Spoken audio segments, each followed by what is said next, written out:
हमारा जीवन किस हद तक हमारे पुराने कर्मों का नतीजा है। जिस नाइंसाफ़ी और अन्याय का हमें अपनी ज़िंदगी में सामना करना पड़ता है, क्या वो हमारे पुराने कर्मों का नतीजा है? अगर हाँ, तो क्या हम इन अन्यायों को स्वीकार करें और ये सोचकर खुद को दिलासा दें कि चलो ठीक है, कर्म कट रहे हैं भले ही ऐसा लगे कि इससे हमारे जीवन को बहुत ज़्यादा नुकसान हो रहा है। समांथा, अब आप इतनी बड़ी हो गई हैं कि समझ जाएं। मैं ये नहीं कह रहा हूँ कि आप ओल्ड हैं, मैंने कहा आप इतनी बड़ी हैं। क्या आप अब भी उम्मीद करती हैं कि ये दुनिया आपके साथ इंसाफ करेगी? इसीलिए तो मैं ये सवाल पूछ रही हूँ ऐसा क्या मैं है इसका दोष अपने पुराने कर्मों को दे सकती हूँ? मैं चाहती हूँ कि दुनिया मेरे साथ अच्छे से रही। ये स्कूल की बच्ची वाला सवाल है। अब तक आपको ये समझ जाना चाहिए कि दुनिया इंसाफ नहीं करती है, ये आपके साथ इंसाफ नहीं करेगी। लेकिन अगर आप अपने अंदर गहराई में झांकें और जीवन का स्वाद चख लें, अपने विचार और भावनाओं का स्वाद नहीं, उस जीवन का स्वाद जो आप हैं, तब आप देखेंगी कि ये जीवन सिर्फ इंसाफ करने वाला नहीं बल्कि ये शानदार है। तो आपको इंसाफ करने वाला जीवन चाहिए या शानदार जीवन? आपको ये फैसला करना होगा। मैंने ये देखा है कि मटेरियल ईगो से भी ज्यादा आजकल अचानक ये बहुत ये ईगो वाला कौन है? आपका दोस्त है क्या? ये मेरे चारों तरफ है और मेरी इंडस्ट्री में तो इसका भरमार लगा पड़ा है। तो मैंने देखा है कि आजकल मटेरियल ईगो के अलावा स्पिरिचुअल ईगो भी फैला हुआ है। मैं ऐसे लोगों से मिली हूँ जो आध्यात्मिक मार्ग पर है आप नहीं सद्गुरु जो खुद को आध्यात्मिक मार्ग पर न चलने वाले लोगों से ऊंचा मानते हैं। आप ऐसे लोगों को क्या सलाह देंगे ताकि वो इस नई स्पिरिचुअल ईगो का शिकार न बन जाएं? हम लोग पहले इस ईगो नाम के आदमी को समझते हैं, ठीक है? अगर आप मुझे दिखा दें कि ये कहाँ है तो मैं इसे अभी ठीक कर दूंगा। काश मुझे पता होता ये कहाँ है, ये एकदम से आ जाता है। तो आपको नहीं पता कि ये कहाँ है। बात बस इतनी सी है, देखिए कुछ विशेष पलों में एक इंसान के रूप में, एक महिला के रूप में आप एक सुंदर इंसान होती हैं। मेरा मतलब है एक बहुत बढ़िया इंसान। माफ कीजिएगा, मैं ये नहीं कह रहा हूं कि आप बस कभी कभी सुंदर दिखती हैं। आप हमेशा सुंदर दिखती हैं, पर कभी कभी आप बहुत बढ़िया होती हैं, ठीक है? कुछ विशेष पलों में शायद आप बुरी होती हैं, हो सकता है।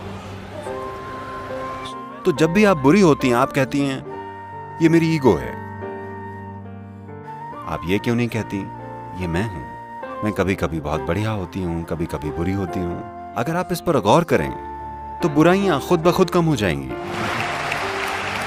लेकिन अगर आप कहें कि जब भी आप बुरी होती हैं ये मिस्टर ईगो ऐसा करता है, और आपको पता भी नहीं है कि वो कहाँ है, ना आपके पास उसका पता है, ना ही आपके पास उसका फोन नंबर है, तो इस बंदे को कैसे ठीक किया जाए?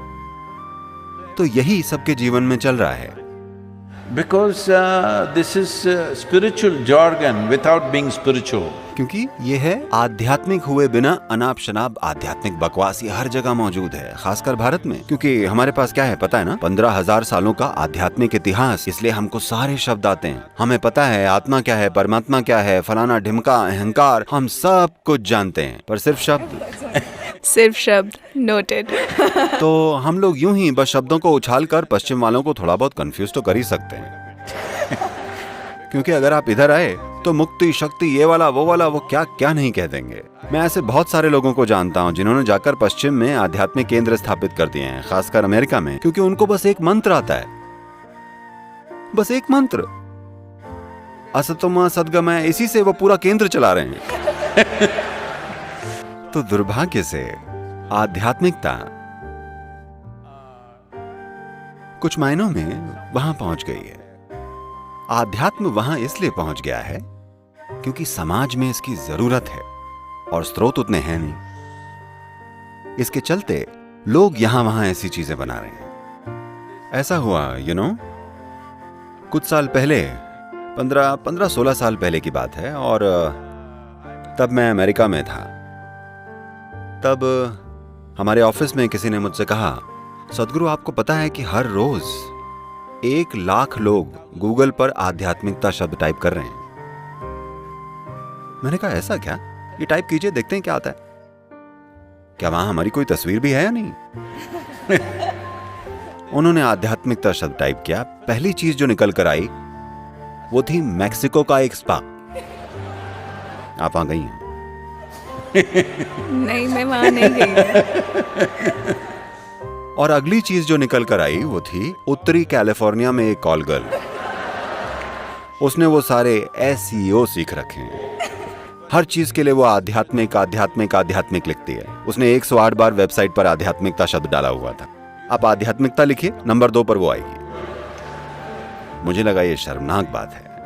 हजारों सालों से कोई भी आध्यात्मिकता की बात हो तो लोगों ने पूर्व की ओर देखा है। पूर्व यानी भारत, इसका यही मतलब था। तो मैंने कहा हमें कुछ शुरू करना चाहिए, कोई आध्यात्मिक gateway.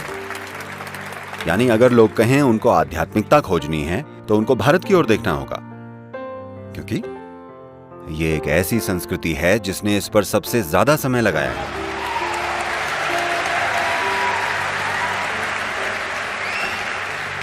Maximum amount of time exploring human consciousness and the mechanics.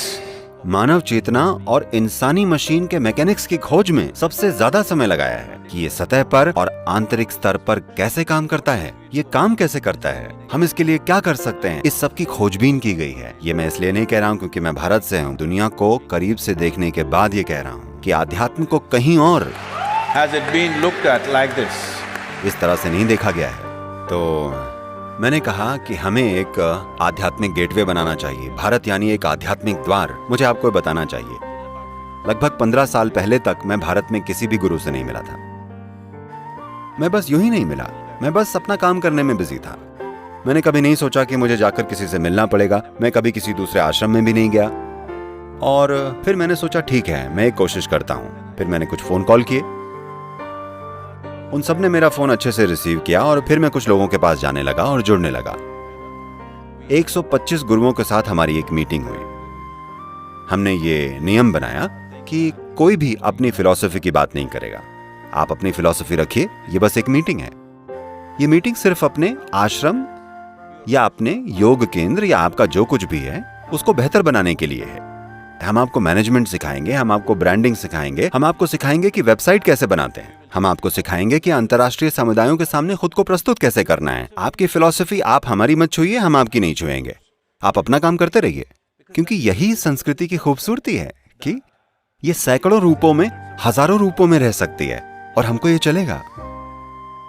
तो जब मैं ये सब कर रहा था, खैर मैं कई शानदार लोगों से मिला, लेकिन इसके साथ साथ कम से कम 60 से 65% लोग मुझे कहते हुए दुख हो रहा है।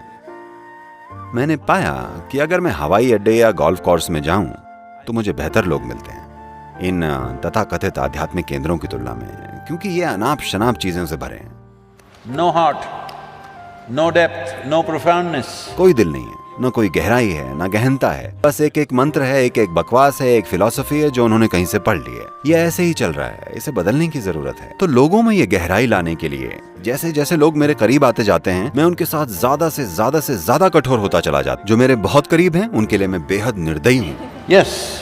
क्योंकि आध्यात्म में बस सत्यनिष्ठा लेकर आना इतना मुश्किल है। क्योंकि जैसे ही वो आध्यात्मिक होते हैं, बस थोड़े से, जैसा आपने कहा, आप इसे आध्यात्मिक ईगो कह रही हैं, मैं इसे आध्यात्मिक हवा कहता हूं। जैसे ही उन्हें आध्यात्मिक हवा मिलती है, वो हवा के बुलबुले उनके सिर में घुस जाते हैं। अचानक वो अजीब हो जाते हैं। वो ऐसी बातें करने लगते हैं जिनका वजूद नहीं है। वो ऐसी बकवास बोलना शुरू कर देते हैं जिन्हें कोई नहीं समझता। अगर आप कुछ बोलें, कुछ भी बकवास जो आप कर रहे हैं, तो आपके सामने मौजूद लोगों को वो समझ आना चाहिए, नहीं तो आप बोल ही क्यों रहे हैं? क्योंकि कुछ बोलने का मकसद लोगों को ये समझाना है कि आप क्या कह रहे हैं। नहीं, अगर मैं कुछ ऐसा कहूं जो आपकी समझ में ना आए तो मैं बड़ा हो जाऊंगा और आप छोटे। ये कचरा है, ये बहुत ज्यादा समय से चलता आ रहा है। तो This whole spirituality as a thing. दुर्भाग्य से पूरी आध्यात्मिकता के लिए ये बुरा समय चल रहा है, लेकिन धीरे धीरे चीजें बदल रही हैं क्योंकि लोगों की जानने की इच्छा बढ़ रही है। मुझे आपको ये बताना चाहिए कि 40 साल पहले जब मैंने पहली बार योग कार्यक्रमों की शुरुआत की थी, कई अलग अलग रूपों में इनर इंजीनियरिंग कार्यक्रम, तब 85% लोग सिर्फ हेल्थ की प्रॉब्लम्स के लिए कार्यक्रम में आते थे। केवल 12-15% लोग ही कुछ जानने के लिए आते थे। आज 90% से ज्यादा लोग इसलिए आते हैं क्योंकि वो कुछ जानना चाहते हैं, कुछ अनुभव करना चाहते हैं। केवल 8 से 10%।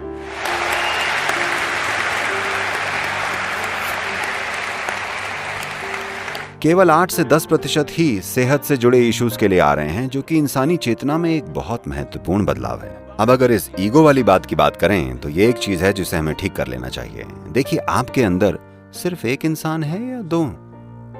मुझे लगता है एक। आपको लगता है एक? मैं एक ही कहूंगी। एक। इसका मतलब है आप एक इंडिविजुअल हैं। इंडिविजुअल शब्द यानी इंडिविजुअल शब्द इंडिविजिबल से आया है, यानी जिसके और टुकड़े नहीं किए जा सकते। ये अच्छा है कि आप एक व्यक्ति हैं, कि आप इंडिविजुअल हैं। अगर आप 2 हैं तो आप या तो स्किज़ोफ्रेनिक हैं या आप किसी के वश में हैं। साइकेट्रिस्ट और एग्जॉर्सिस्ट। या तो मनोचिकित्सक या ओझा को आना पड़ेगा। तो ये बहुत महत्वपूर्ण है कि हर कोई इसे समझ ले। आप आत्मा, परमात्मा, अहंकार, ये वो चीजों के बारे में मत बात कीजिए। आप इंडिविजुअल हैं, एक व्यक्ति हैं। आप किस तरह के हैं? क्या आप एक बहुत बढ़िया व्यक्ति हैं या एक बुरे व्यक्ति? बस इस एक चीज को फिक्स कर दीजिए।